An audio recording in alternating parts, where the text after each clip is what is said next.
Ancient origins of the Egyptian Empire. How the greatest monuments on earth were built under mysterious circumstances. Osiris became pharaoh of Egypt with Ishtar, and they built Luxor. Did you ever wonder what pre-pharaonic Egypt and its rulers were really like? Not according to mainstream scholarship, but according to ancient texts written thousands of years ago. Long before the first mortal pharaoh comprehended as Menes Narmer governed over the lands of Egypt, there were other kings, deities, and those who originated from above, who governed over the land we know today as Egypt. For most scholars and Egyptologists, the pre-pharaonic period remains a baffling mystery, mainly because what is written directly contradicts the beliefs of most historians, archaeologists, and Egyptologists. Until the first official pharaoh appeared in Egypt in 3000 BC, Egypt was a fascinating mystery. Ancient Egyptians considered their civilization to be a legacy of gods who originated from somewhere else in the cosmos, and pre-pharaonic Egypt appears to support this theory. The Papyrus of Turin, which documents all the pharaohs who ruled ancient Egypt, is one of the most significant ancient texts telling us more about this time in history.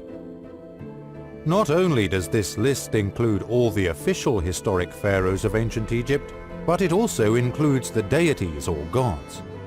They came from heaven and reigned over the lands of Egypt until the first mortal pharaoh of Egypt, with a genealogy that spread over 13,000 years. Why do mainstream scholars view this ancient text as pure myth? And why are most details overlooked and omitted from history books? They appear to have no ancestors or periods of development. They seem to appear overnight. Scientists believe that by calculating the decrypted information obtained from the Papyrus of Turin, we can calculate the first period of Egypt, the Kingdom of Ptah. This is the first ruler of ancient Egypt, dating back 39,000 years.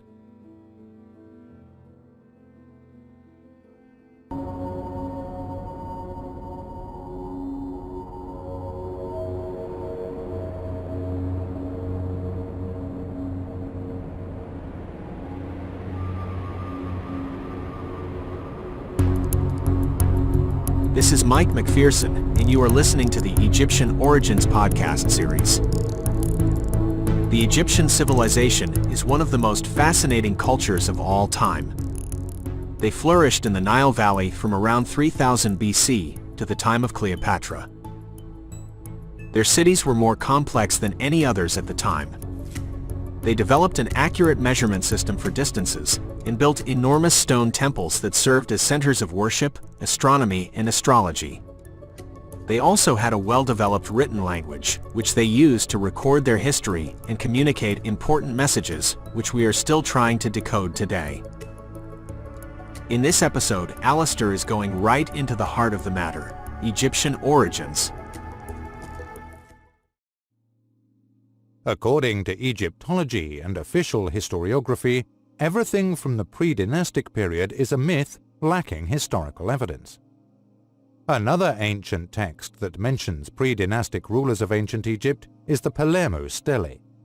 It even mentions the Egyptian god Horus, showing that he was a physical ruler of ancient Egypt thousands of years ago. Ancient Egypt was ruled by another Egyptian god Thoth from 8670 to 7100 BC. High priest Manetho, who had access to innumerable ancient texts from the ancient library of Alexandria and wrote the history of ancient Egypt in 30 volumes for the pharaoh, refers to the divine beings who ruled during the pre-pharaonic Egypt. Nowadays, Egyptologists also use Manetho's dating system, since they consider it reliable when studying the officially recognized dynasties. The same Egyptologists have avoided anything related to prehistoric dynasties, selecting specific details and adopting them as their own. They also reject anything that does not adhere to their view of history.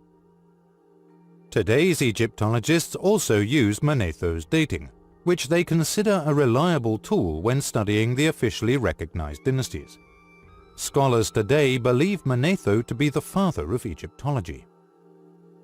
Ancient Egyptian history can be viewed from two different perspectives. Scholars accept one and deny the other. Ancient royal lists provide a history of Egypt's rulers. In Abydos, the royal list of Abydos on the Temple of Sethos I's wall gives us a chronological order of 76 rulers from Menes to Sethos I. We also have the Karnak royal list found in the Louvre, containing 61 rulers from Menes to Thutmosis III. These two lists provide us with insight into Upper Egypt's tradition. According to Saqqara, 47 kings preceded and included Ramses II. This list is completed by the royal list of Karnak found in the Louvre, which lists 61 rulers from Menes to Thutmosis III. These two lists offer insight into the tradition of Upper Egypt. The Turin Papyrus is more significant than any of the above. Written on the verso of the papyrus is a hieratic text which accounts Ramesses II's reign, which gives the approximate date circa 1200 BC. Since the script on the papyrus is excellent, it must have been an artistically beautiful exemplar in its original state. In the papyrus are the names of over 300 kings, giving the length of each reign in years, months, and days. As the complete edition of the papyrus has not yet been published, further study should yield different results. Like Manetho, the papyrus begins with dynasties of gods, followed by mortal kings also in dynasties. The papyrus opens, like Manetho, with the dynasties of gods observed by dynasties of mortal kings. In this book, the change of dynasty is noted, and the sum of the reigns is given. Like in Manetho, several dynasties are added collectively, some of the kings from Menes to Unas at the end of Dynasty 5. The composition on the papyrus is like that in the Epitome of Manetho. Several fascinating details are revealed in Manetho's account of the so-called divine Egyptian rulers and their dynasties, which he divides into three categories. There are gods, those who fought, there are shining ones, creator gods. Eusebius, patriarch of Caesarea in Palestine, and Syncellus also wrote of a lineage of gods who ruled on earth for 36,000 years. Afterward, the pharaohs of ancient Egypt ruled as mortals. A King's List. Turin King List, or Turin Royal Canon, is a unique papyrus currently in the Egyptian Museum in Turin, written in hieratic. Hence, it is a modern name. There are over 160 fragments, many of which have been lost. It appeared intact when discovered in the Theban necropolis in 1822 by Italian traveller Bernardino Drovetti. By the time the object became part of the collection of the Egyptian Museum in Turin, its condition had severely deteriorated. King List of Turin. It was first recognized as necessary by the French Egyptologist Jean-François Champollion, who later was followed by Gustavus Seyfarth, who took up its reconstruction and restoration. While they arranged most of the fragments correctly, their diligence came too late, and many cavities remain in the papyrus. The recto contains a list of names of persons and institutions, along with what appears to be tax assessments for each.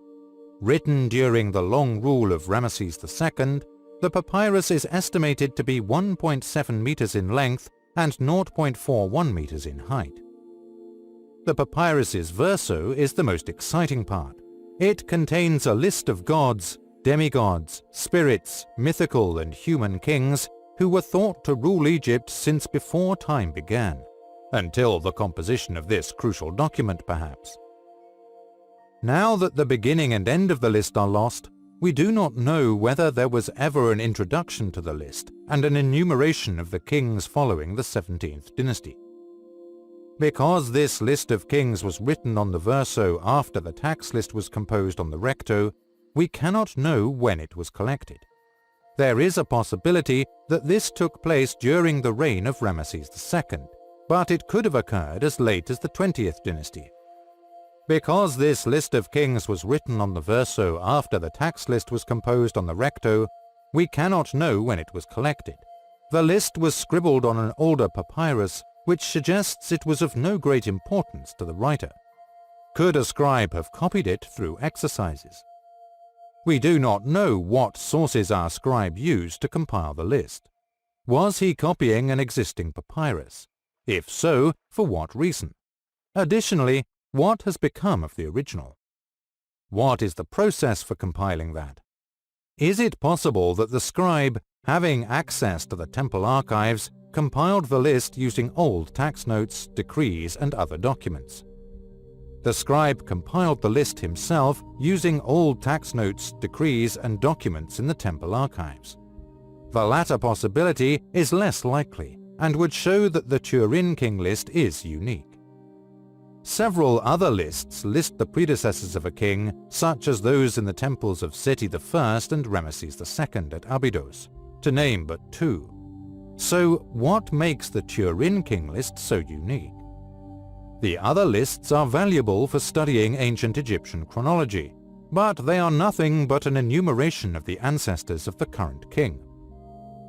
There is often an image of the current king or one of his contemporaries adoring the cartouches or representations of the king's ancestors.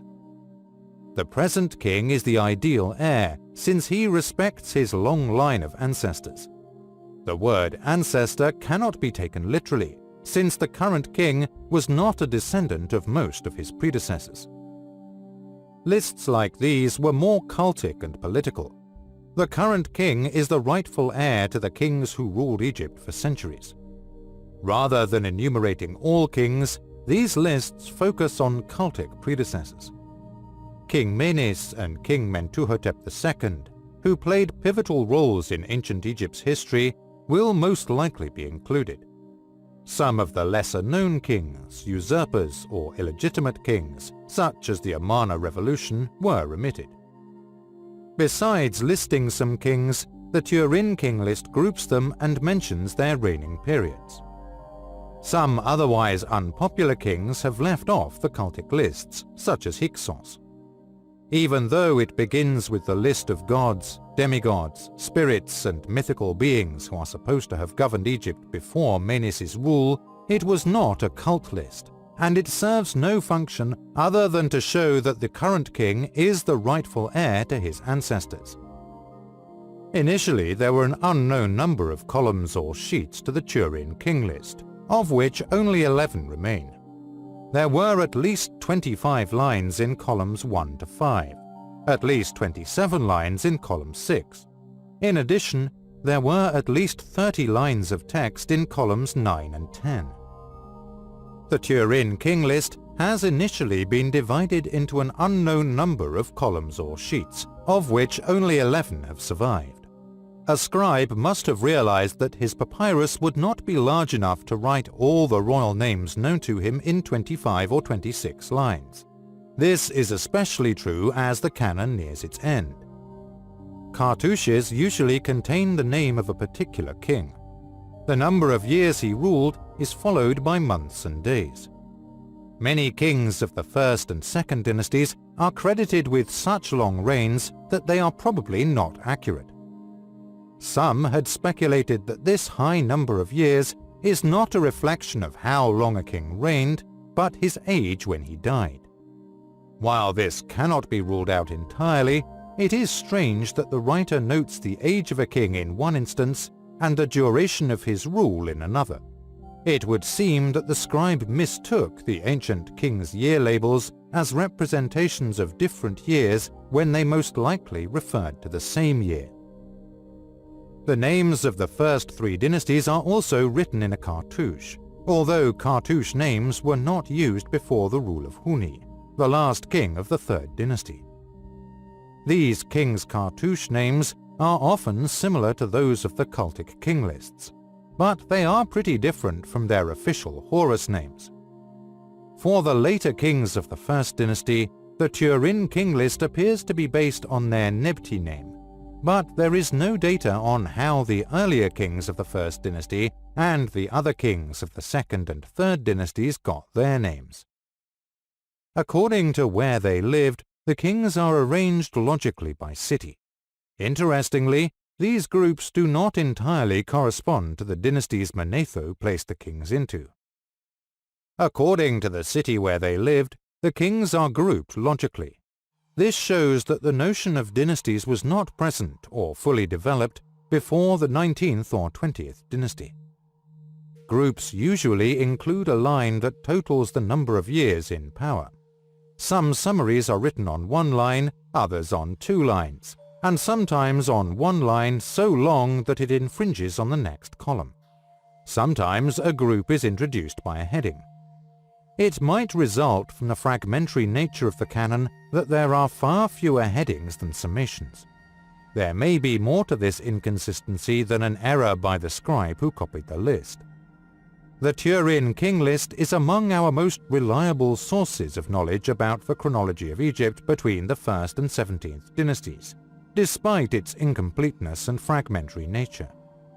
These pages contain a hieroglyphic transcription of the part of the Turin King List which lists actual kings. The transcription is based on the Turin King List by Alan H. Gardner. Despite being a relatively old publication, the first edition was published in the late 1950s, the arrangement proposed by Gardner is still widely accepted by Egyptologists today. Since his publication, several fragments have been placed. The canon will not yet reflect this change.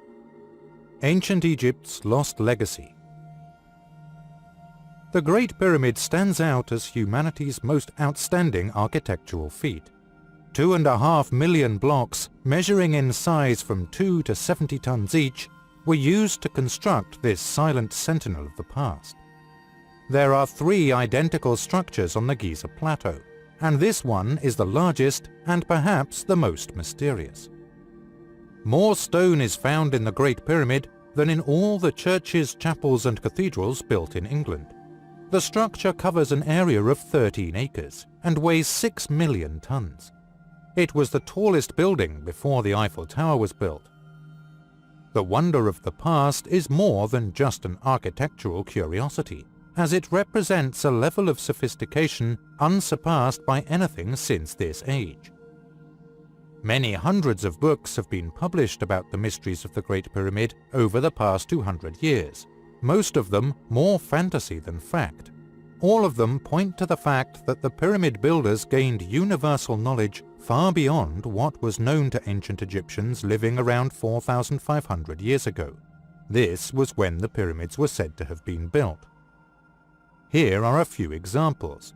It is speculated that the Great Pyramid was built as an exact representation of the Earth's northern hemisphere. The exterior and interior designs incorporated precision geometry, harmonics, proportions, and sound acoustics. The 4 sides of the Great Pyramid align with the cardinal points with such precision that modern-day surveyors would have difficulty replicating it on the Earth. The Great Pyramid occupies the center of the largest landmass on the planet. There is also the extraordinary possibility that the pyramid builders had sonic technology capable of raising stone blocks into the air. This could have been used to pierce through granite at a feed rate unmatched even today. Ancient Egypt's temples and monuments show a deep understanding of sound acoustics. According to a legend preserved by an Arab author of the 10th century named Al-Masudi, the builders of the pyramids moved stone blocks over an avenue of poles with one bowshot by hitting them with a rod. According to legends from Bolivia, Mexico and Greece, the first cities were built by mythical figures who raised stones to the sky by simply using sound. Indian legends speak of the first inhabitants of Tiahuanaco, high on Bolivia's Altiplano, being able to transport stones from the local quarry to their homes by themselves to the sound of a trumpet. What is the reality behind such wild claims? Should all of them be dismissed as the naive delusions of primitive people? Impossible to achieve precision. In the 1880s, Egyptologist W. M. Flinders Petrie studied the temples and monuments of Giza and found evidence of a precision stoneware technique that was superior to anything else accomplished in the ancient world. The coffin inside the king's chamber of the Great Pyramid was constructed using 9-foot-long jewel-tipped saws. The pyramid builders also used highly specialized drilling techniques to bore precise holes in dense granite. They also fashioned beautiful bowls in dense diorite and fashioned exquisite stone vases with openings no more extensive than the length of a fingernail. In his recent study of ancient Egyptian stoneware, American technologist Christopher Dunn proves that the ancient Egyptians employed ultrasound to enhance their drilling abilities. It may seem out of reach, but this author has uncovered substantial evidence that Tibetan monastic communities as late as the 20th century used ultrasound vibration to destroy physical matter and create weightlessness in stone blocks. It has also been revealed that a 19th century maverick scientist named John Ernst Worrell Keely independently discovered a way to raise heavy objects into the air and dissolve granite using sympathetic vibratory apparatus. 4,500 years ago, how did the pyramid builders gain a deep understanding of science and technology that we still do not understand today? What happened to all this lost technology, and why has so much only been rediscovered now? To answer these questions, we must embark on a journey into a virtually alien world inhabited by a lost culture of priestly elites. They lived in Egypt's fertile Nile Valley during a distant epoch long before the accepted genesis of civilization. There will be evidence at Giza of buildings and monuments built by this elder race. In addition, there will be evidence in an underworld complex called the Hall of Records beneath the Great Sphinx. To truly understand this mystery, we should return to the Giza Plateau and examine its bizarre megalithic temples, which suggest a construction date long before the Pyramid Age. The Temples of the Gods. According to Egyptologists, the Valley Temple, which sits on the plateau's ridge, was built around 2550 BC during the reign of Pharaoh Khafre. A stone causeway links it to another ancient temple on the eastern side of the Second Pyramid, which is also attributed to Khafre. Their conclusion is reinforced by the Valley Temple's similarities in design to other temples on the Giza Plateau, and its proximity to the Great Sphinx. In addition, statues of Khafre were discovered abandoned in a well beneath its floor. Recent geological investigations of the Great Sphinx have shown that the weathering effects visible on its body and the enclosure wall nearby were not caused by wind, as Egyptologists believed, but by water precipitation, rain. Over the years, there has become a big deal of it. Having such a hypothesis creates insurmountable problems for academics, because it is known that the last time Egypt had enough rain to create such raging torrents of water was between 8000 and 5000 BC.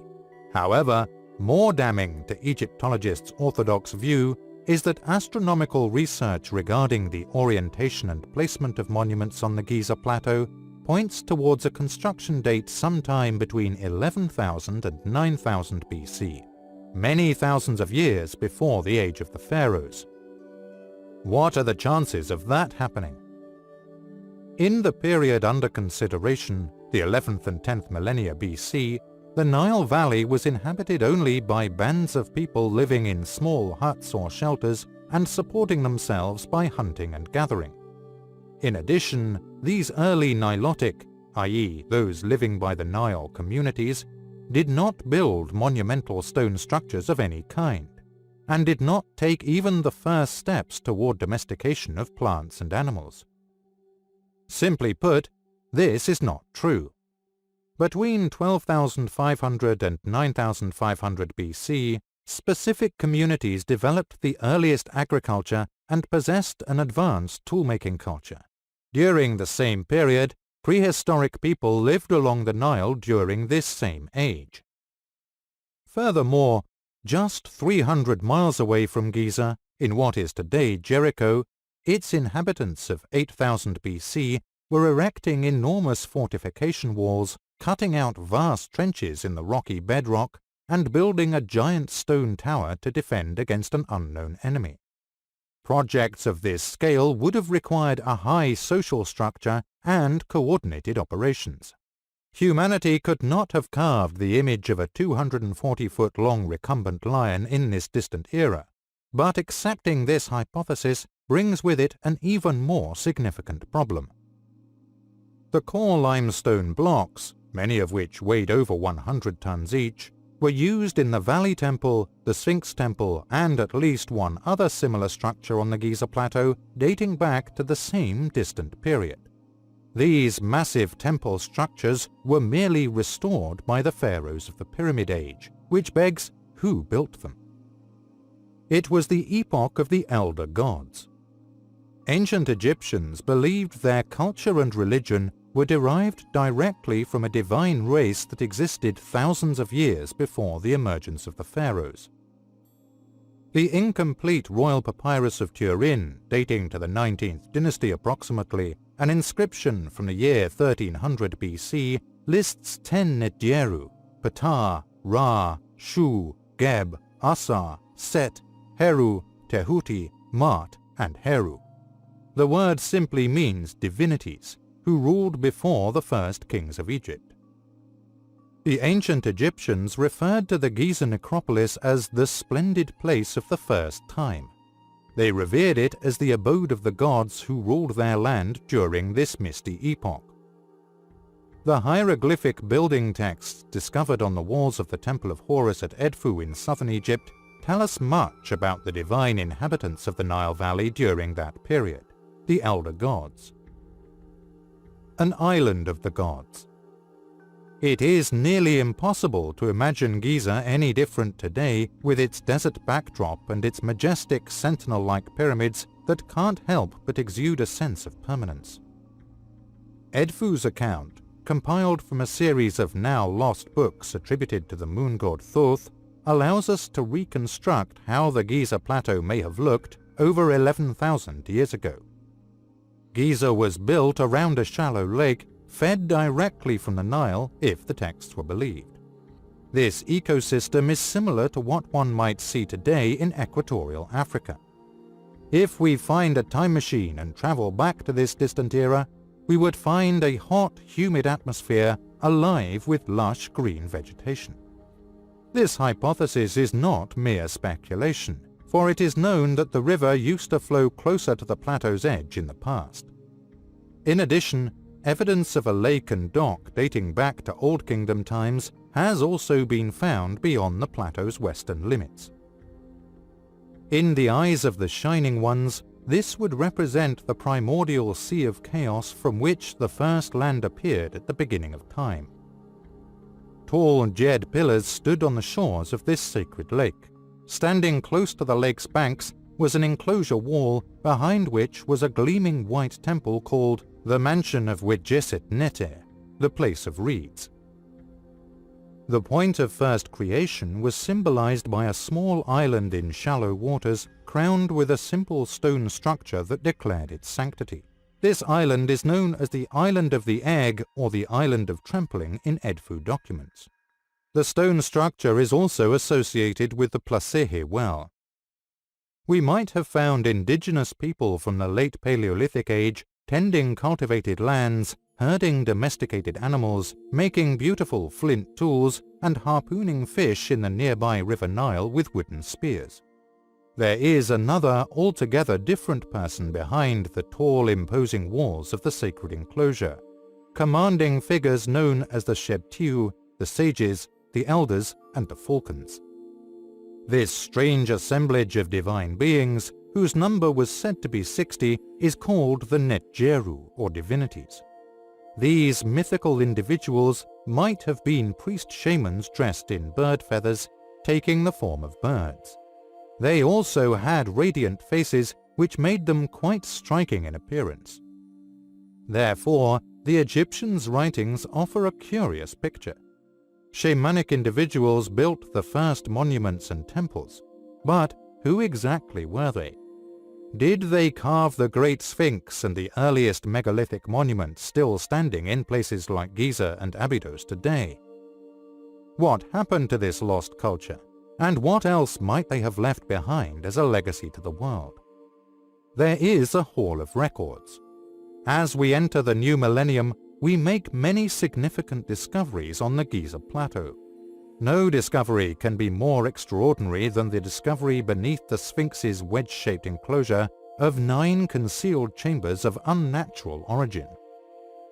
The University of Florida and the Edgar Cayce Foundation were the first to discover these during seismic soundings of crystalline bedrock conducted in 1991 and 1996. Pharaonic myths and legends speak of an underground world beneath the Giza Plateau.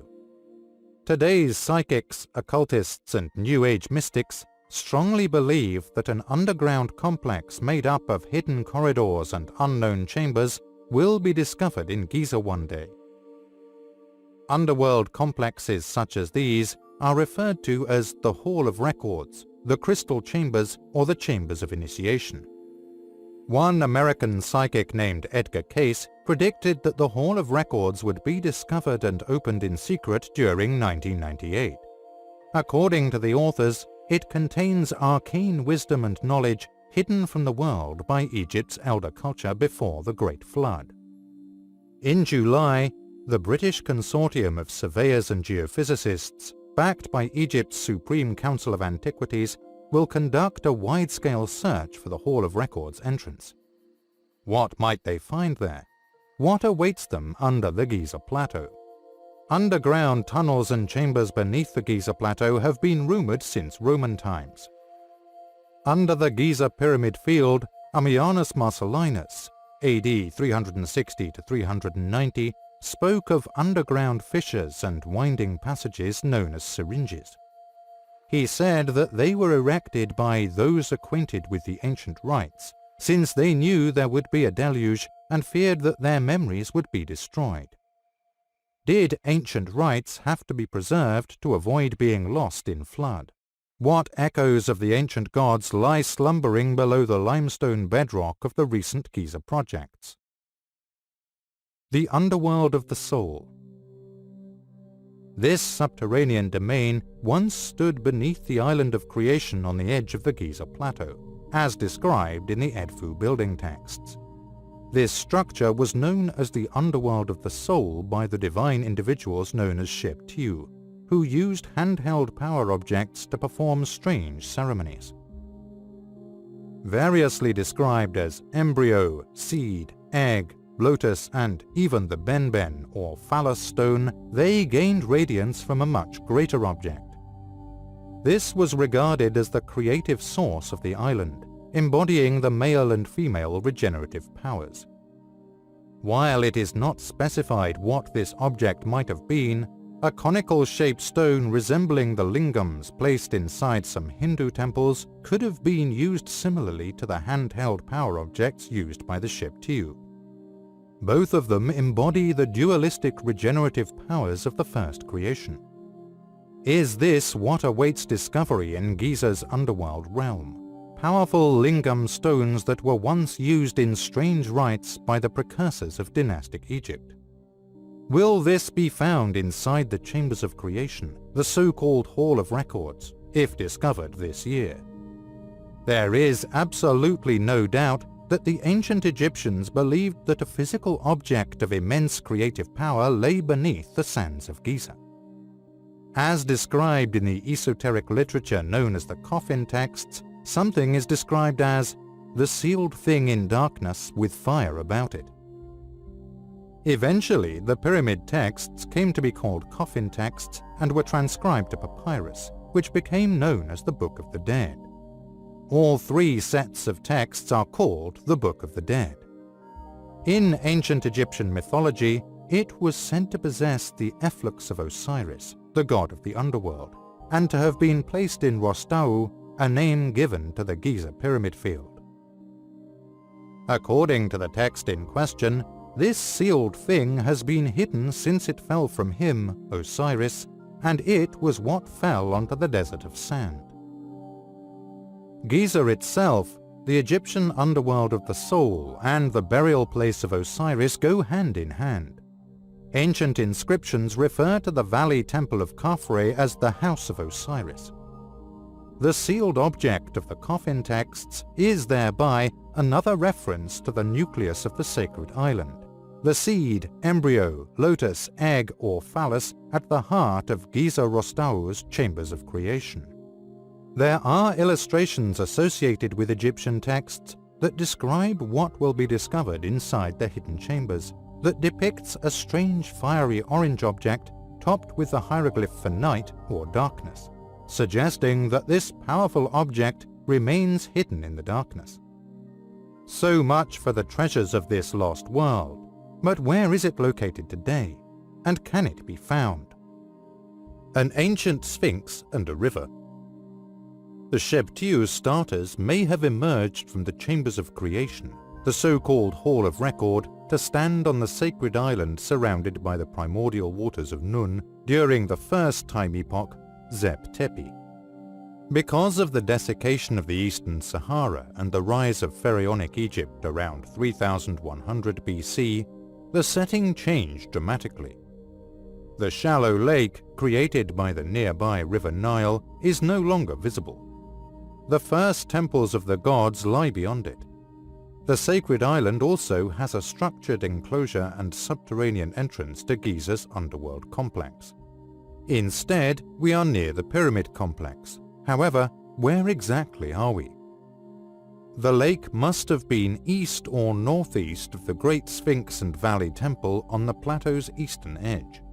It rises too steeply beyond the third pyramid of Menkaure on its western side. Could it not be on the table itself? Accordingly, on the plateau's eastern edge, the sacred lake must have been located east or northeast of the Great Sphinx and Valley Temple. Only on its eastern side is a low-lying area sufficient to accommodate a lake or reservoir, either temporary or permanent. The discovery of a stone key on the east side of the Valley Temple supports this observation. The temple may be the last remnant of the first temple built by the elder gods on the edge of the sacred lake. In these scenarios, likely the entrance to the Hall of Records is now beneath the streets of Nazlet el-Saman village, just beyond the eastern edge of the plateau. In assessing the evidence available to us, I hope I am wrong. These findings seem consistent with those of American psychic Edgar Cayce. His description of the underground complex in 1933 was, "After the changes in this sphere of man's experience are fulfilled, the connecting chambers cannot be entered with the right foot. As the sun rises from the waters, this lies between the paws of the Sphinx, which was built as the sentinel or guard. It is then between the Sphinx and the river. East of the Valley Temple and the Sphinx, between the Sphinx and the river." Let us also hope that he also believed connecting chambers led from the underground complex to a position coincident with the right paw of the Sphinx monument. We may still locate a second entry point by using modern sounding equipment.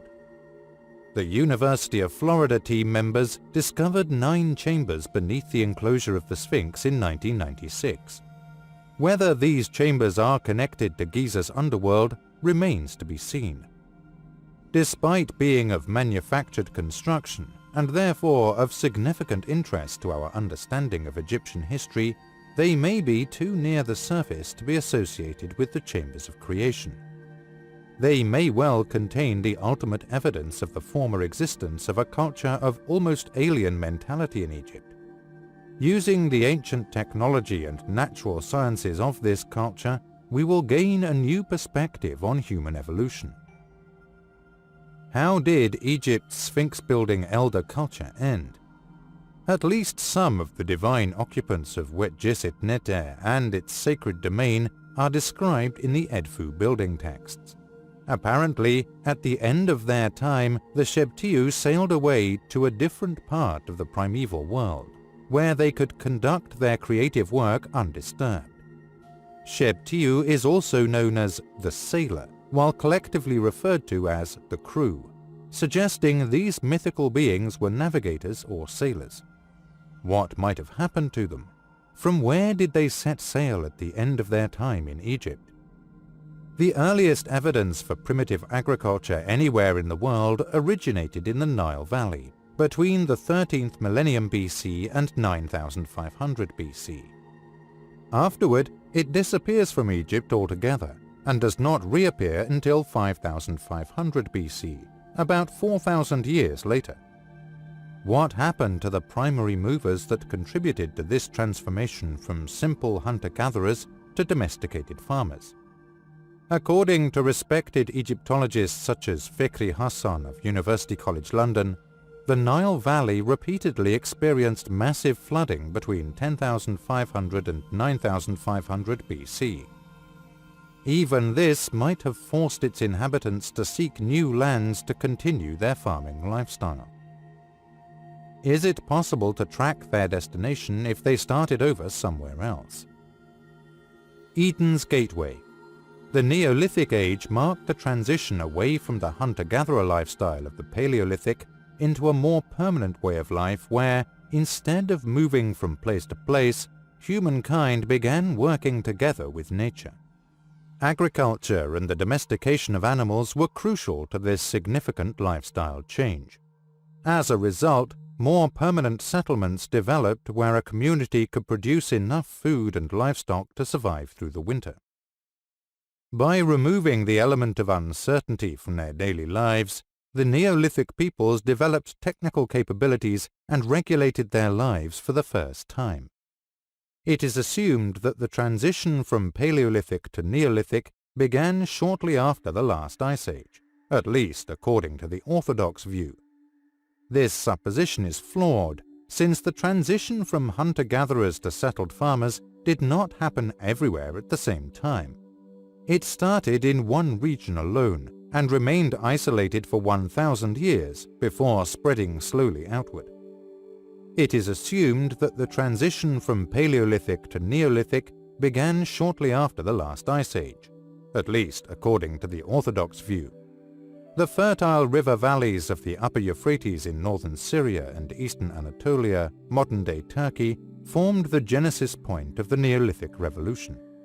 There is evidence for the cultivation of wild cereals and animal husbandry as early as 9500 BC, such as the extensive farmers' village at Tel Abu Hurayya on the upper Euphrates in northern Syria. The discovery here of stone pestles, grinding stones and milling stones provide evidence of cereal cultivation, as it has in the Nilotic communities of Egypt. Additionally, archaeologists found an abundance of seeds from 3 different cereal grains, 2 of which had been grown by Nilotic communities in Paleolithic Egypt. When agriculture disappears from the Nile Valley, agriculture appears in the Near East and cannot be ignored. It seems there is a direct link between these 2 quite different farming regions separated by several hundred miles.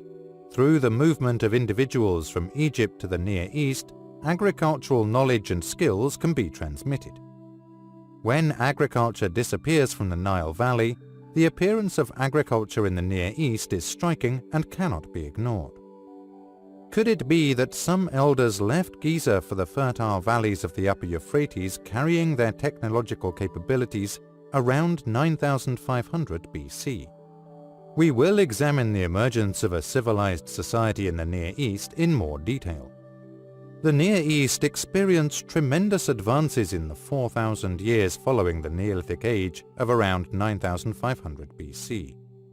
This region, long considered the cradle of civilization and the biblical Eden, also known as Dilmun in ancient Mesopotamian, i.e. Old Iraqi tradition, made so many advances that something rather unique appears to have happened. Here, the oldest evidence is found for using beaten and smelted metal, the making of Anunnaki artifacts, fired pottery, the cultivation of fruits and vegetables, introducing writing and bartering tokens.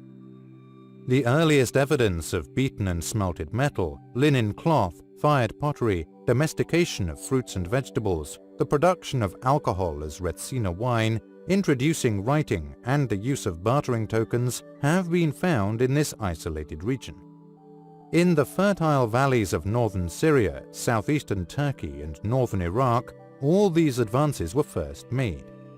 A vast and desolate area known as Kurdistan, home to the Kurdish people. The first Neolithic settlements of the upper Euphrates could fashion and drill necklaces of agate beads as early as 7000 BC. At each end of a long, slim agate bead, only 7 or 8 millimeters in thickness, it is practically impossible to drill holes less than 5 millimeters in diameter and up to 1 inch, 2.5 centimeters in depth. Agate requires the use of highly specialized diamond-tipped tungsten carbide drills, and even these have to be constantly cooled with running water. They were found at several Near Eastern sites. Agate requires the use of highly specialized diamond-tipped tungsten carbide drills, and even these have to be constantly cooled with running water. There is no conclusive explanation for why the Neolithic Revolution began in the Near East, a puzzle that led Mehrdad R-Izadi, the professor of Near Eastern Studies at New York University, to call it a stage of sped-up technological evolution prompted by yet uncertain forces. Specifically, what kind of uncertain forces did Professor Izadi refer to?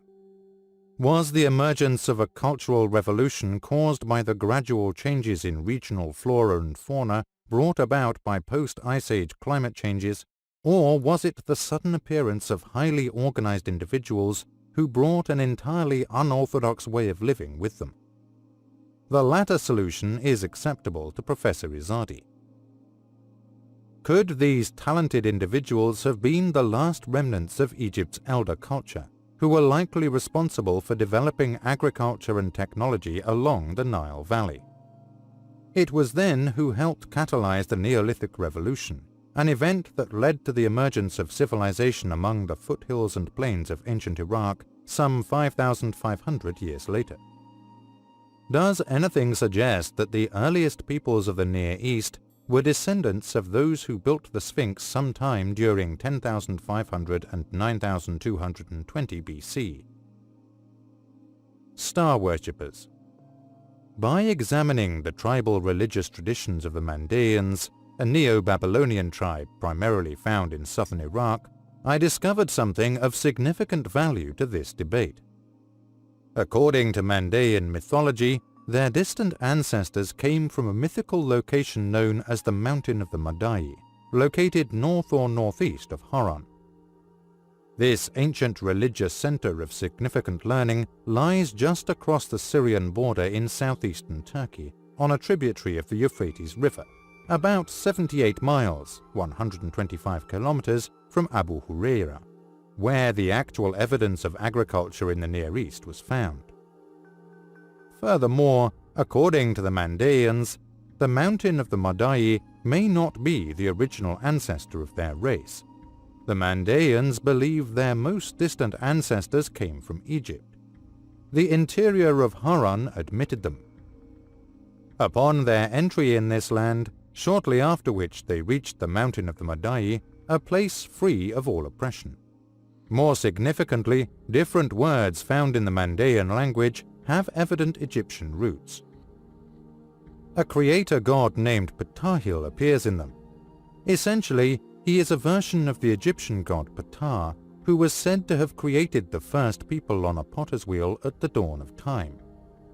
In Mandaean, the root Nuta means to watch, watchhouses and watcher, a term describing the existence of supernatural beings in their conception of heaven. The same root word denotes a divinity or god in Egyptian. In southeastern Turkey in the early Middle Ages, the Mandaeans were an offshoot of star-worshipping cultures. From the start of the 2nd millennium BC, they also emphasized Egypt. They made pilgrimages to the Great Sphinx at Giza, where they left votive stones to commemorate the Leonine monument. By the 11th century, the Arab geographer Yaqut el-Hamawi tells us that the Sabians were still making pilgrimages to Giza's famous Second Pyramids. Egypt may have been seen as an ancestral homeland of the Mandaeans and their cousins the Sabians, where their earliest forebears lived before they arrived in the Near East. This was, however, only speculation. The evidence required for high culture in the fertile valleys of the upper Euphrates after 9000 BC was more substantial. This evidence matched the style of architecture of the Nile Valley. Afterward, it would be possible to claim that the original gods of Eden had been found. Returning to the source. To complete the cycle, it is possible that the forerunners of the earliest Mesopotamian civilizations entered Egypt from the Levant sometime between 4500 and 3500 BC. Their efforts ushered in the Pharaonic Age, which established the first dynasty of a united Egypt around 3100 BC. This migration to Egypt was like returning to an ancestral homeland left 5,000 years ago. All the ideas of those who had inherited the elder culture were realized and implemented in Pharaonic Egypt. While the indigenous inhabitants of the Nile Valley might have been the direct inheritors of the elder gods' heritage, which included the art of sonic technology, these individuals were probably just small religious groups maintaining ancient traditions in cult centers such as Giza. They could not accomplish much on their own. As a result, they had negligible influence over the ruling tribal dynasties and could not reignite the splendor of their ancestors.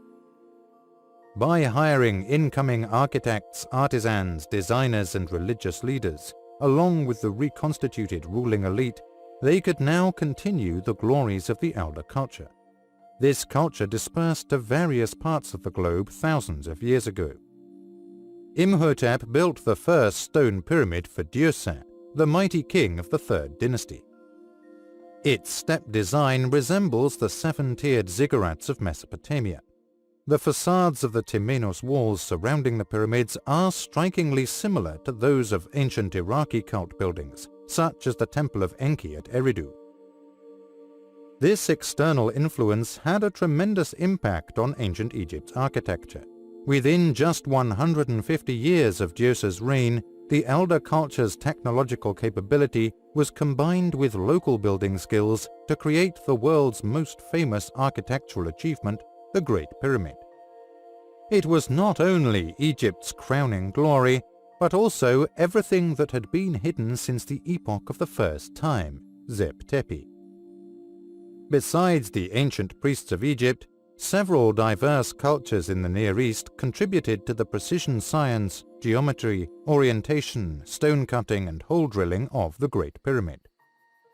In the vast floods that swept Egypt between 10,500 and 9,500 BC, the Neolithic gods of Eden and their forebears fled to the fertile valleys of eastern Anatolia.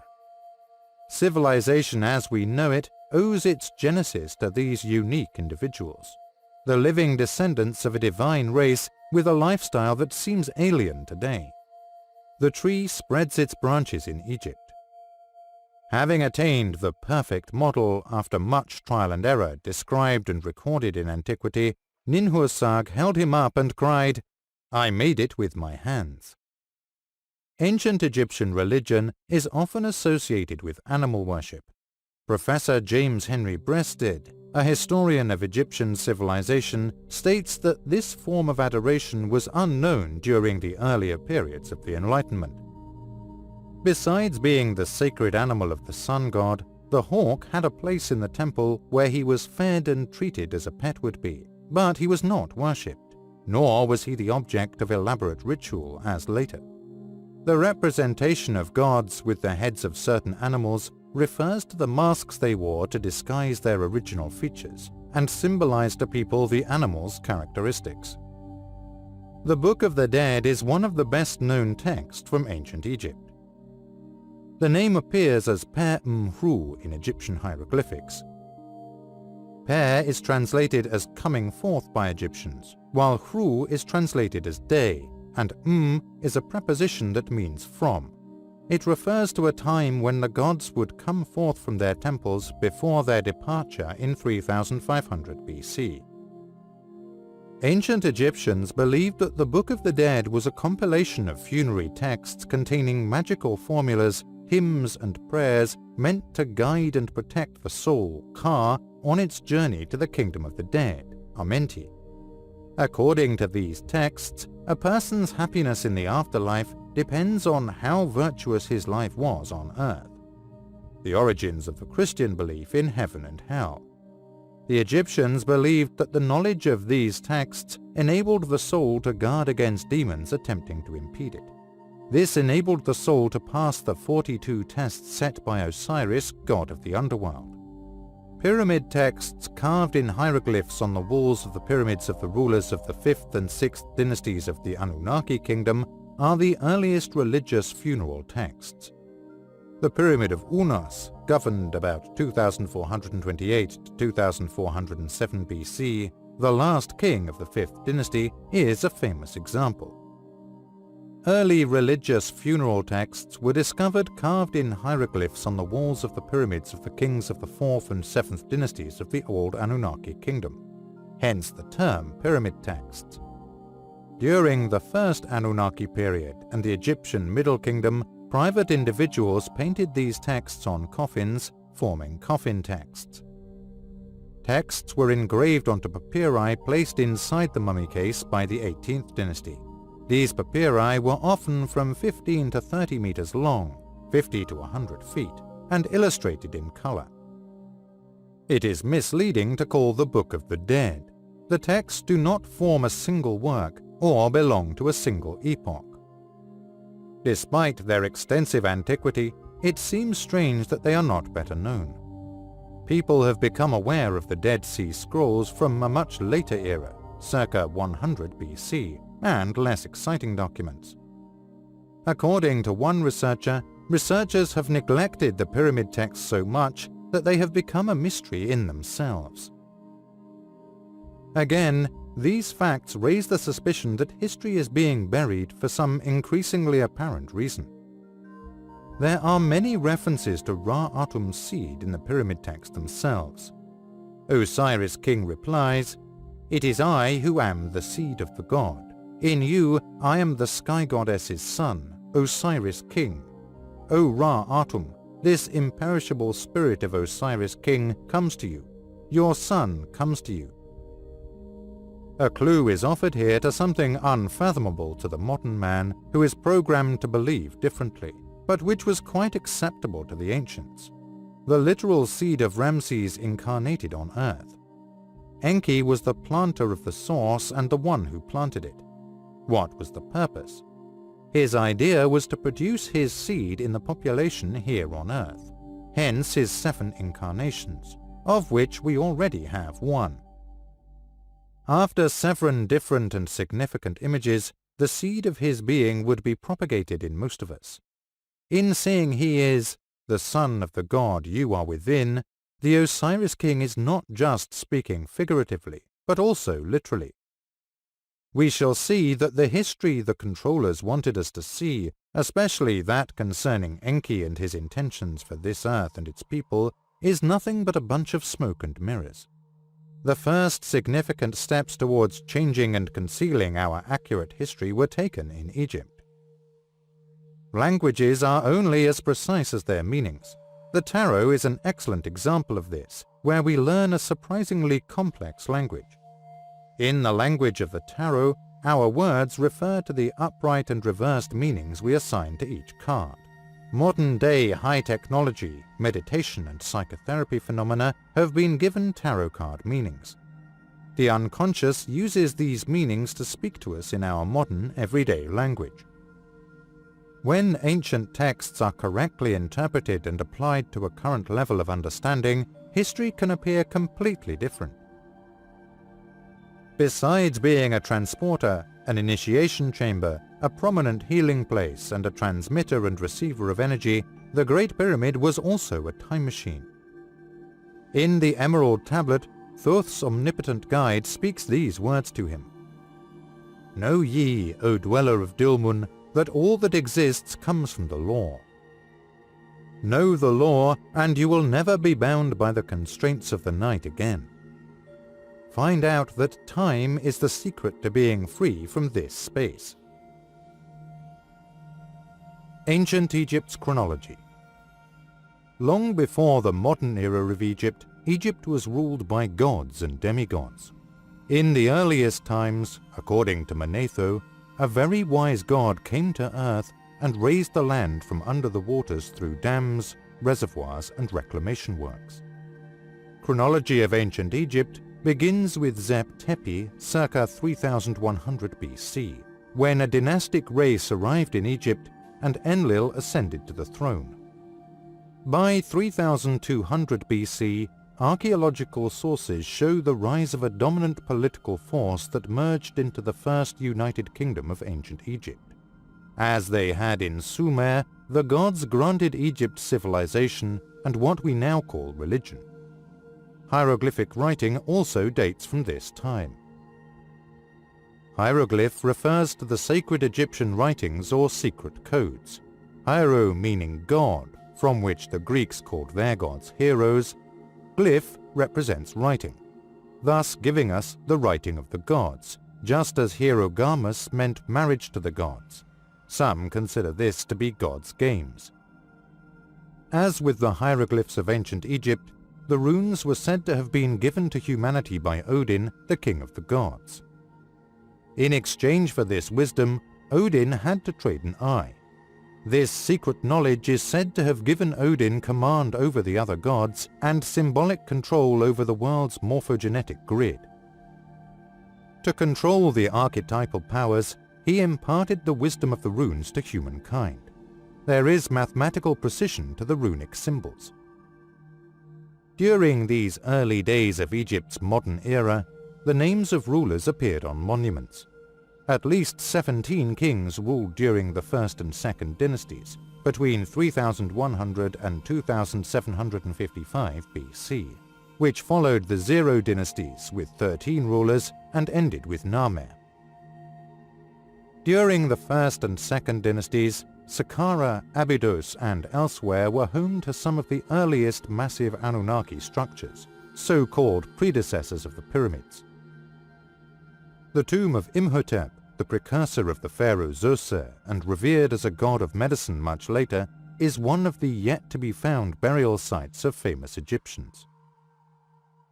The oldest Egyptian pyramid is credited to Imhotep, circa 2650 BC, a priest, officer, and builder.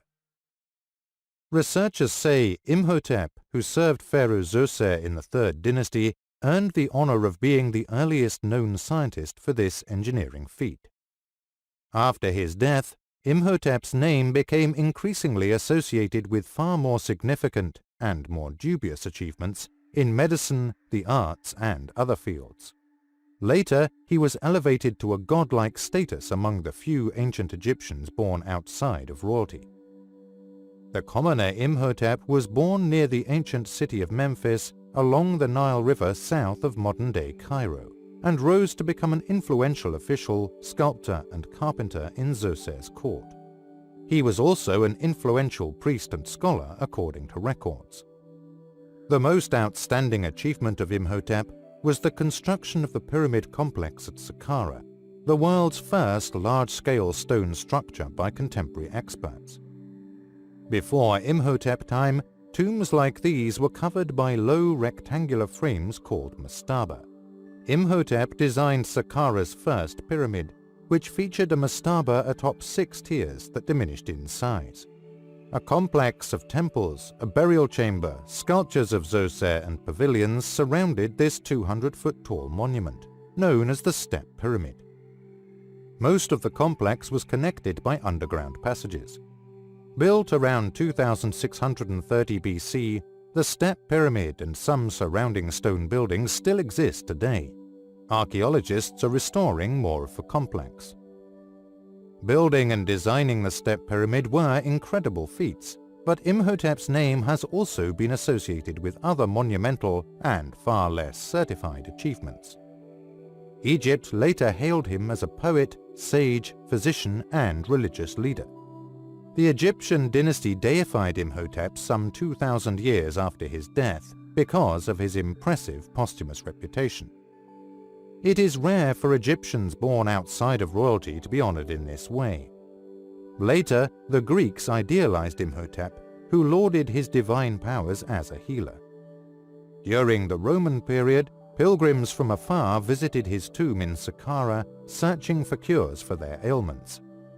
In the 1960s, a brand new ruin was found at Saqqara, where Imhotep was buried. As with some achievements credited to Imhotep in medicine, art, and philosophy, it is unlikely that scientists can verify such assertions. Later, a popular healing cult was believed to have occupied North Saqqara west of the Third Dynasty tombs. In 1965 and 1970, Walter Emery excavated for the Egypt Exploration Society in search of it. During his excavation, he found shaft burials dating from Greco-Roman times and a network of underground catacombs. From rock bed to ceiling were mummified ibises, Thoth, and hawks, Ra. Some of the ibis wrappings bore images of deities, while others were encased in clay jars. A cemetery of cows, Hathor, the mothers of the sacred Apis bulls, was also discovered. One skull was found intact inside an elaborate clay plaster casing. In Greco-Roman times, the Serapeum Way connected cultivated lands near the mortuary temple of Teti to the Serapeum. The whole boulevard was lined with sphinxes and chapels. When visitors walked westwards to leave votive offerings at the Serapeum, they passed statues of Greek philosophers.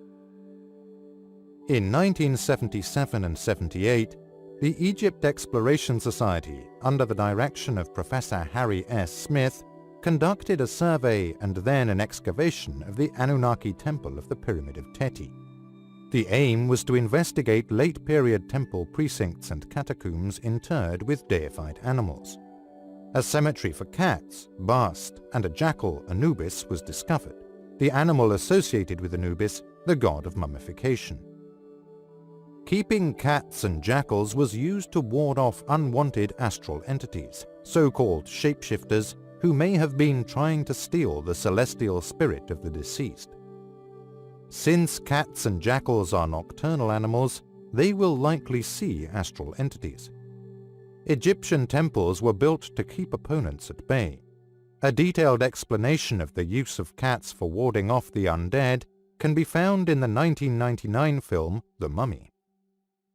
Each animal was brought to this planet from their home planet by a specific space god, just as the Anunnaki brought sheep and grain to ancient Mesopotamia. God's genes were used to create a holographic image or hypnotic mass hypnosis. This was similar to how the Ark of the Covenant was used when God appeared between two angels. This explains why there are many mummified animals and birds, each animal serving a single purpose in the bringing forth by day of the gods. Imhotep is essential to our story in later incarnations, since Paul, Saul, made Christianity what it became, and Brigham Young made Mormonism what it is today. His life as Imhotep gives us a glimpse into the characteristics that became so significant to his later incarnations, especially his extensive knowledge of what we call temple technology. There is debate about whether Mesopotamia inspired Egypt's cylinder seals and architectural motifs, and how this led to the strange theory of a dynastic race, builds of the royal tombs encompassing and ruling over the indigenous peoples, the builders of subsidiary tombs. Zechariah Sitchin argues that much of Egyptian history was influenced by the Anunnaki of Mesopotamia. In reality, the two civilizations were very different. Because of their proximity, their respective areas of influence sometimes overlapped. The Anunnaki were rebellious, a subservient race of Syrians and Orions. They were the ones who created the double helix DNA strand that made the slave population we have today. Their influence on many levels is still evident, including those of the dark forces from Sirius and Orion, especially as walk-ins, extra-dimensional puppeteers, and incarnated beings. Egyptology was prone to doing the same thing as Sitchin when it was still a young field by attributing evidence of cultural contact with conquest. We have a confusing history that makes it difficult to decipher the notion, as with many imaginative but historically unsupported theories. Pre-dynastic pottery found in Upper Egypt was interpreted as evidence of Lower Egyptian tribes conquering Upper Egypt. Proof of the Horus clan setting up settlements as far south as Edfu was also attributed to conquest. It was therefore no surprise when an ivory knife handle was excavated from Gebel el-Arak, depicting a style of art unfamiliar to Egypt. This was when cylinder seals of Mesopotamian origin were discovered. The idea of conquest grew when the recessed paneling found in the first monumental architecture in Egypt resembled that of Mesopotamia. The concept that dynastic history began with conquest distorts thousands of years of cultural development and diffusion. The settlers of the Nile Valley eventually moved from primitive society towards what we today call civilization. As the pre-dynastic period drew close, Egypt's contacts with Mesopotamia led to more rapid advancement. However, if the people of the Nile Valley had not felt the growing need to record data, they would not have accepted Mesopotamian writing. This is a normal part of cultural growth. This type of borrowing should not be viewed differently from 2,000 years ago, when Egypt was ripe for agriculture. However, it lacked suitable grain varieties in the Neolithic period, so barley was imported from Asia. It is crucial to appreciate this concept, because it explains why the Hebrew nation looked to Egypt for aid and assistance during difficult times in their formative years. Ancient Ugarit, Ras Shamra, was in the middle of these two nations in western Syria. Extractions by the French at Ras Shamra since 1929 have yielded thousands of Ugaritic tablets from the period between 1400 and 1200 BC. They relate the exploits of the gods of the Canaanite religion, among them the storm deity Baal, title of Hadad, prominently featured in the Old Testament.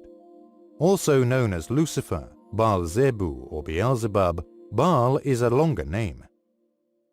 Ugarit's poetry exhibits close affinities with the Bible as well. Among other literary devices, they used the same vocabulary, structure, and figures of speech. Because of both the influence of Egypt and Mesopotamia and the concept that kingship on earth comes from a direct lineage to the gods, kings of Ugarit such as Keret were considered gods. It is critical not to overemphasize this exclamation, which he uses to illustrate the overall development of this exclamation's reference for the king. He suggests that if such identification between the king and God existed, as has sometimes been told, there would be some evidence found in texts or inscriptions. According to a historical survey of Ugarit kings, there is a hint of such a belief. The names of each king were preceded by God, Ugarit being an ancient outpost of Atlantis which survived only barely. Until 1935, 11 excavation campaigns had taken place at Ugarit before the outbreak of the Second World War, and excavations continued near Minet el-Beida and on the Tell. A library of texts was discovered in the high priest's house, which included a temple of Baal and a temple of Dagon on the mound itself. Beelzebub or Baal-Zebu is Lucifer or Baal. In the center of the layout was a temple in Atlantean form. What was its purpose?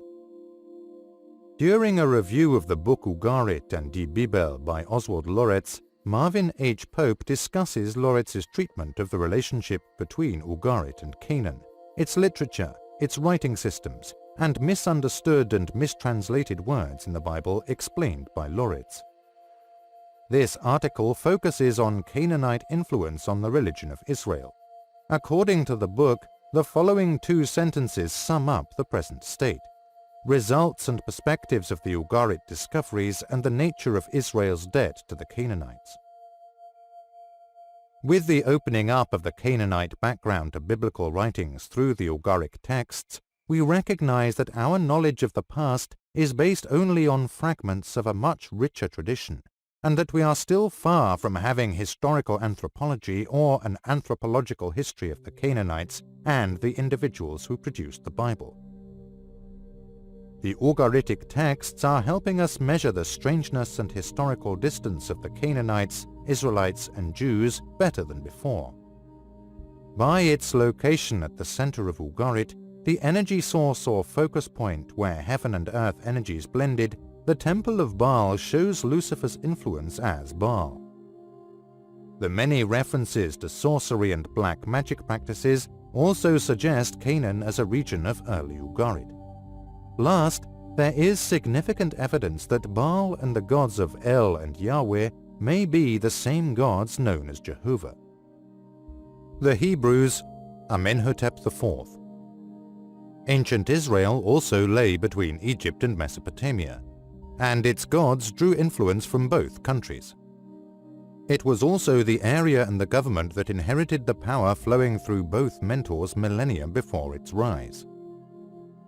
Selim Hassan, an Egyptian archaeologist in 1936 to 1937, excavated a mud brick wall around the Sphinx, which held drifting sand. There are scores of small stelae with inscriptions referring to Hor-em-Akhet and bricks stamped Thutmose IV. One of those bricks shows a statue of a striding king standing before the Sphinx, further evidence of a figure once believed to be Ra. Lawrence Gardner describes the relation of several founders of the Hebrew nation to ancient Egypt. This is an essential next step in following the Atlantean power structure and the world's ancient mysteries into the present power Lucifer on earth. Although the Bible describes Joseph and Moses as significant in Egypt, neither is mentioned in Egyptian texts under those names. In Exodus 2:19, Moses is positively identified as an Egyptian. In Antiquities of the Jews, Josephus claims Moses led the Egyptian army in the war against Ethiopia. The rest of the Israelites were captured into captivity only after he left. Gardner finds, however, that Semitic people settled in Goshen throughout Ramses II's reign, 1304 to 1237 BC. Semitic people had fled Canaan for lack of food during Ramses II's reign. Having fled a famine in Egypt, Israel/Jacob's family multiplied there until led out by Moses. Joseph, the son of Israel, lived approximately 400 years before Joseph, the vizier Yuya. Their lives were not similar. Hence, Joseph was appointed chief minister to Thutmosis IV, circa 1413 to 1405, under the name Yuya in the 15th century BC, not the 18th as suggested by standard biblical chronology. Akhenaten, the pharaoh's son, introduced the one God concept to India, a concept taken directly from Ugarit and Canaan, the origin of the people. Although Joseph was also the vizier, he became the pharaoh's father. God has made me the father of a pharaoh, Genesis 45:8. He has been called father of the Lord of two lands, Egypt the pharaoh and Israel Moses. One of his older sons became the chancellor of Lower Egypt, the high priest of Heliopolis, and the divine father of Egypt.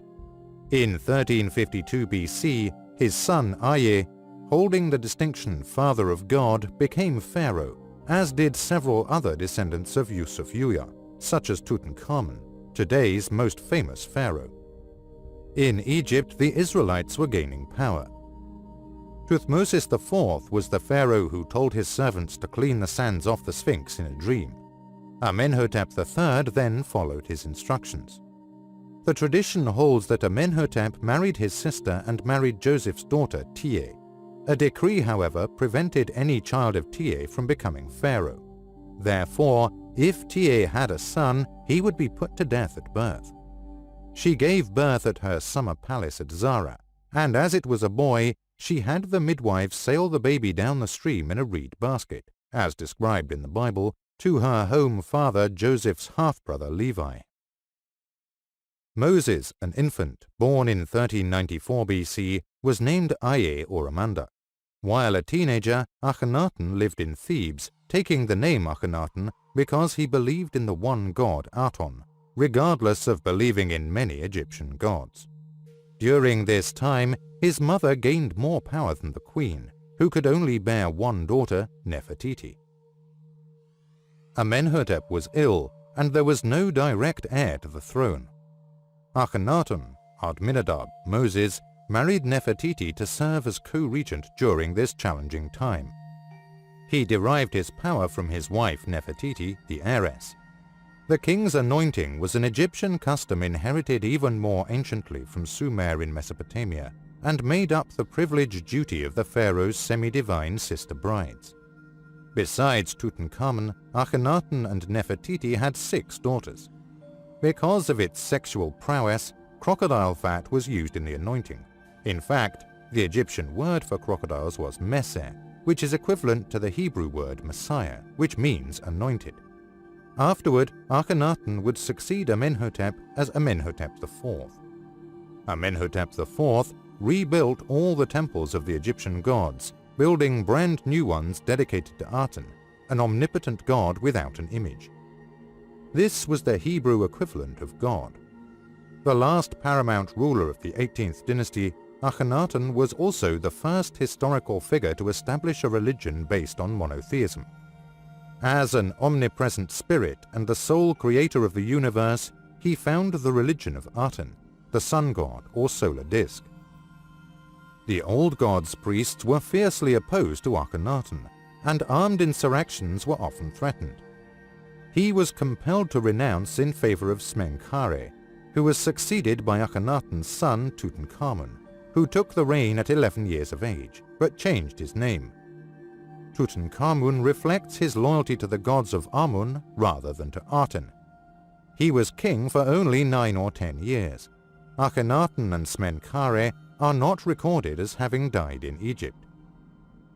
As for Akhenaten, fled from Egypt with some of his retainers, bringing a brass serpent-topped scepter. To his adherents, he was still regarded as the true heir Mose, Meses or Moses, meaning beloved of, heir or born of, just as Thutmosis is born of Thuth and Ramses is fashioned after Ra.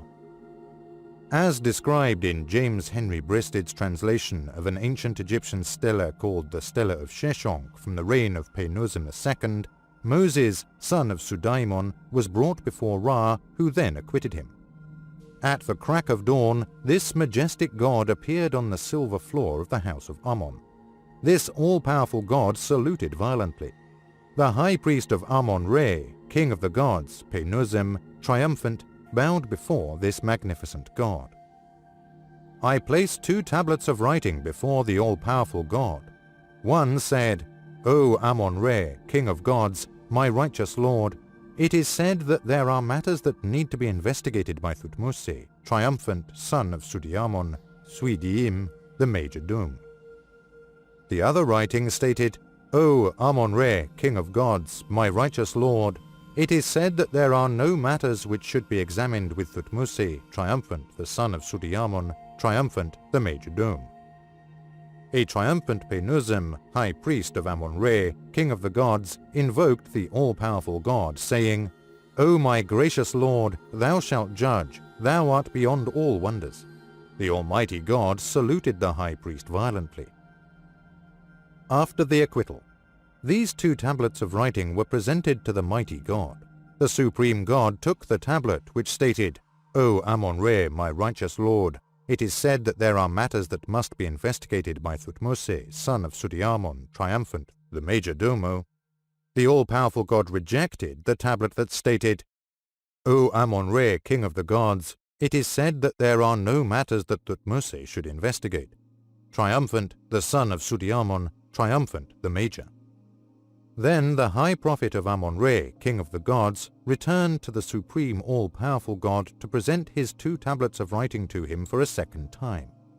He, the all-powerful god, took the same writing as before, and they were witnesses, saying, There is nothing I should investigate with Thutmose, triumphant, son of Sudiamon, triumphant, the major domo. According to Egyptian evidence, Moses, Akhenaten, led his people through Sinai to the marshy territory of Lake Timah, where it was difficult for horses to follow. The sons and families of Jacob, Israel, were among the retainers who fled with Moses. Many others followed Moses out of Egypt in waves. Furthermore, Moses and the Israelites arrived at the foot of Mount Sinai in this manner. Moses, Akhenaten, had fled from an Egypt that worshipped the dark space gods Sirius and Orion, and remnants of Atlantis. In addition, they had placed Lucifer as the highest god, as Amun or Ra, or Amun-Ra. Elaine Pargill states that Satan is virtually absent from the Hebrew Bible in her book The Origins of Satan. Another Old Testament prophet, Isaiah 14:12-14, makes this clear. A knowledge of Enki, and perhaps more than a passing acquaintance with his history, makes this statement flawed.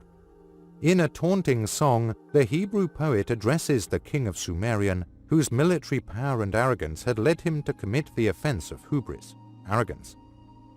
I will become like the highest, verse 14. The author compares the Babylonian king to Lucifer in a mocking parody. Hellel is a Hebrew word that means shining one. The epithets shining one, son of the dawn, are traits associated with Lucifer, as in the Greek legend of Phaeton. It is said that Phaeton, the shining son of Helios, attempted to drive his father's golden chariot, but failed to control its powerful horses. In much the same way as Phaeton tried to assert power beyond his capability, the Babylonian king attempted to maintain the power he lacked. His inadequacy would lead to his doom, just as Lucifer's attempt to attain ultimate supremacy shall also fail. This taunting parody of the Babylonian king refers to him as Hellel, son of dawn. The Hebrew word Hellel means shining one. It is an obvious comparison to Lucifer, a grave insult of the highest order. Lucifer has left his mark on every significant culture and religion in his conquest of the planet. Baal's major epithets also reflect his prominent position among the gods, as well as his fertile Enki. He is also called Hadad, an ancient Near Eastern storm god. Religion has been lowered to the planet as an intercessor to lead humankind away from the true God that lives inside them all the time. Priests possess such miraculous powers as the right to communicate with God and forgive sins with the confidence that God will agree to the priest's judgment. This sets them apart from all others. The Church's commitment to priests and this role has not diminished despite the rifts and protests throughout the centuries.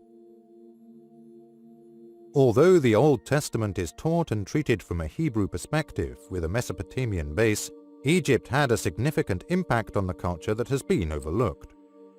Lawrence Gardner has discovered this through his research, specifically from the time of the Sinai incident, proving that this was the very reason the all-important Book of Jasher was excluded. This would allow us to understand where some Christian ideas originated from. As with many other works included in the Gnostic scriptures, its exclusion shows how religion was manipulated not to answer the historical question of who these gods were. Moses, one follower of Aten, asked his new Lord and Master who he was, and he replied, "I am that I am," which in phonetic Hebrew became Yahweh, Jehovah. Moses first heard Jehovah's announcement of his presence on the mountain in Sinai. However, the Israelites could not utter the name Jehovah for the longest time afterward, except the high priest, who could whisper it once a year in private.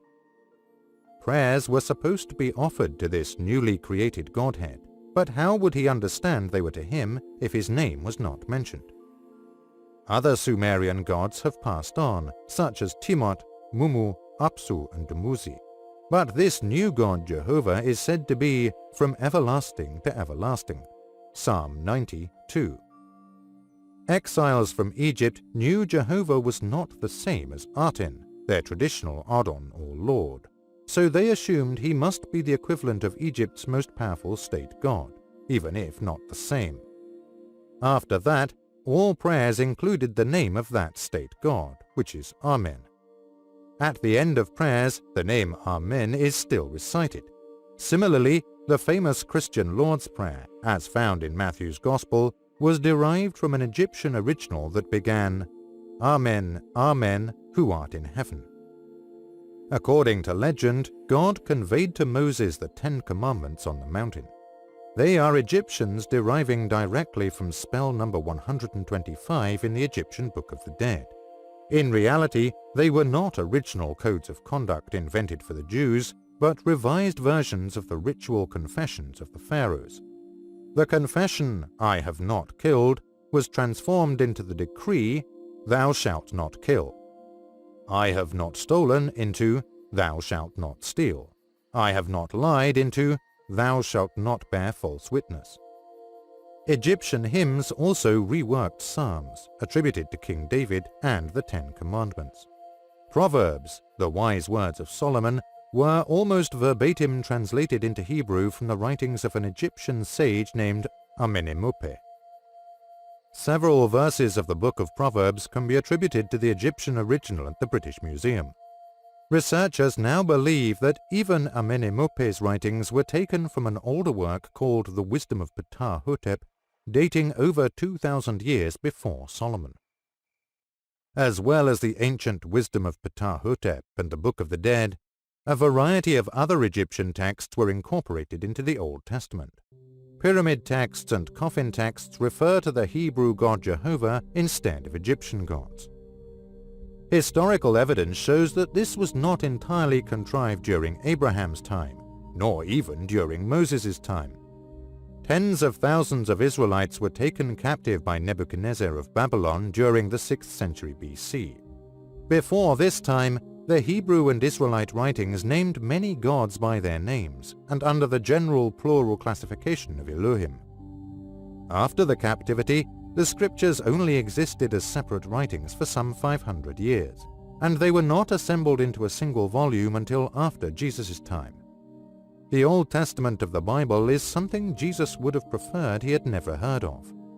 However, the scriptures he had access to had many books not included in the compilation. The modern Bible text mentions some of these as being necessary to the original culture, including the enigmatic Book of Jasher. The Egyptian-born son of Caleb, Jasher, was the brother-in-law of the first Israelite judge, Othniel, and the uncle of Bezaleel, the master artisan, and Moses' staff-bearer. The editors omitted the Book of Jasher because the sequence of events at Mount Horeb in Sinai is strange. Therefore, the book's position in the Bible should be between Deuteronomy and Joshua. There is no mention of Jehovah. According to the Exodus account, Jehovah gave Moses instructions about masters and servants, covetousness, neighborly behavior, crime, marriage, morality, and many other topics. This included the Sabbath rule with the 10 Commandments. These laws and ordinances are not revealed to Moses by Jehovah in Jasher, which predates the Exodus writings. According to the Book of Jasher, Jethro, the high priest of Midian and lord of the mountain, told Moses and the Israelites about the upcoming laws. Moses' wife, Zipporah, was the daughter of Jethro, who, as a result, was the overall governor of the Sinai Temple. Lord or Lofty One of the mountain in Canaan was known as El Shaddai, and this is significant since, as previously mentioned, this is the name given to Moses when he asked the Lord to reveal his identity. Yahweh eventually became transposed to the name Jehovah, but, as related in Jasher, and as confirmed in Exodus when to read correctly, this Lord was not a deiform god. He was Jethro the El Shaddai, the most powerful Vulcan and master artisan of the Hathor Temple. The translation of Jasher by Alcuin Flaccus Albinus, Abbot of Canterbury, Longman, London 1929, section Testimonies and Notes 14, 9-33, does not mention Jehovah. The book's translation says there is no mention of Jehovah. The Book of Jasher also explains that Moses was not the spiritual leader of the tribes that fled Egypt for Sinai. Their spiritual leader and chief counselor were Miriam, Moses' half-sister, who is only briefly mentioned in the Book of Exodus. In fact, as Jasher details, Miriam's position posed such a challenge for Moses in his attempt to create an ambiance of male dominance that he imprisoned her, for which the Israelites rose against Moses and forced his release. Mary Magdalene has been forgotten by the church establishments established by male-dominated institutions in New Testament times. Even through heavy scribal manipulation, Miriamon of Egypt, emerges as one of the most significant characters of her era, outside the canonical Bible.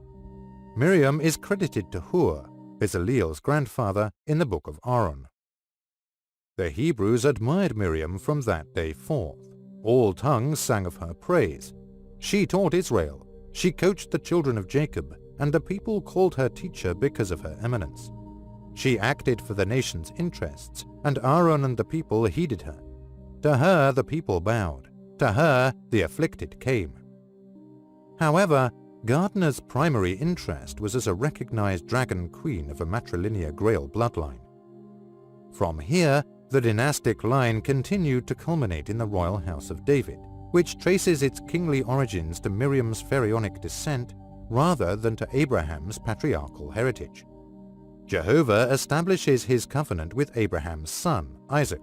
According to him, the line of succession, from Cain and the Mesopotamian dynasty to the early pharaohs of Egypt and then on to King David and Jesus, is: they were purpose-bred to be Earth's purveyors of the light, fed primarily on Anunnaki starfire from about 3800 BC, and after that on high-spin metal supplements from about 2000 BC.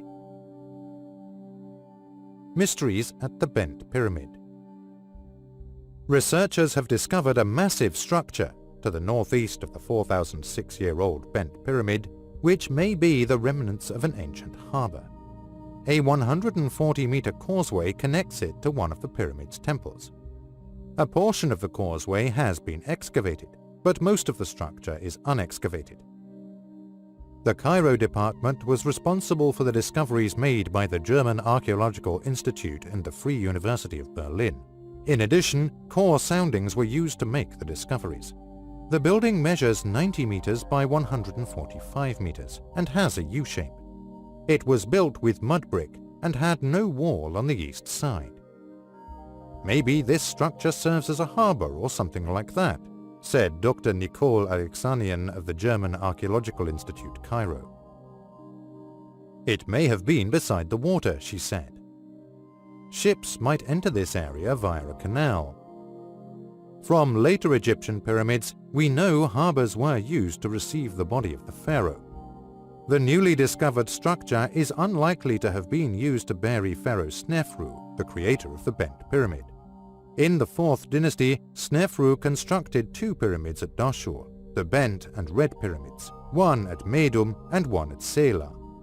The Red Pyramid, which lies 2 kilometers north of the Bent Pyramid, is widely believed to be his last resting place among Egyptologists.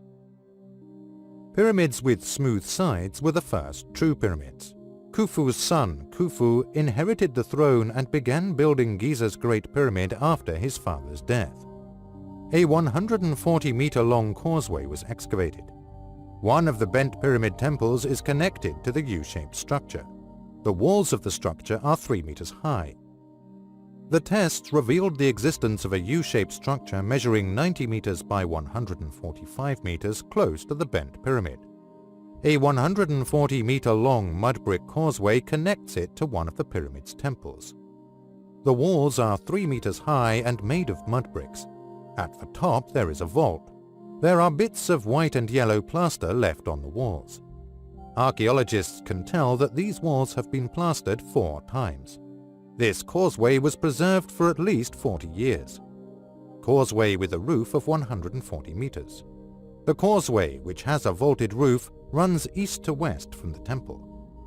This is the first instance of a roofed causeway used in an Egyptian pyramid complex. The first time that a roofed causeway was used in an Egyptian pyramid complex.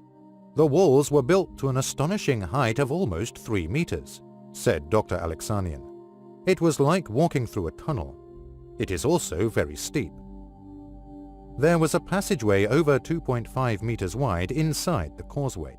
Its walls were lined with white and yellow plaster that remained unpainted for many years. In a recent report, the team said they could distinguish 4 phases of the plastering, showing it had been renewed several times. By looking at the state of weathering of different plaster layers, it can be inferred that the causeway was in use for a considerable length of time, i.e. at least 40 years. Bent pyramid construction. Snefru built 4 pyramids in Egypt for unknown reasons. As its name suggests, the bent pyramid has an odd angle, with a slope that appears to have been changed mid-construction. Supposedly, workers were trying to grasp new construction techniques when they made this mistake. According to the German team, however, the odd shape of the pyramid may be explained by the geology of the plateau. The stability of the ground was a problem with the bent pyramid, said Dr. Alexanian. There was some tuffler on the foundation where the bent pyramid was built. It was like muddy structures in the ground. Construction was affected by this. As a result, the pyramid was angled differently because of problems constructing the floor. The plateau is flattening. In addition, there is evidence that the pyramid builders altered the plateau by quarrying material from the east. In a conference abstract, the team writes that the topography of the pyramid plateau cannot be explained with fluvial processes or other processes like gully erosion or soil erosion. Thus, an anthropogenic influence on the relief formation on the pyramid plateau needs to be considered. Humans altered the shape of the plateau. Alexander said that flattening the plateau would make the view from the cultivated area even more dramatic. The people would have seen a flat plateau with a pyramid on top, and perhaps a canal leading up to it. A sight that would have made someone living 4,600 years ago gasp in awe. You have been listening to Ancient Origins of the Egyptian Empire, How the Greatest Monuments on Earth Were Built Under Mysterious Circumstances. Written by Ezra Ivanov, narrated by Alistair Cameron. The end.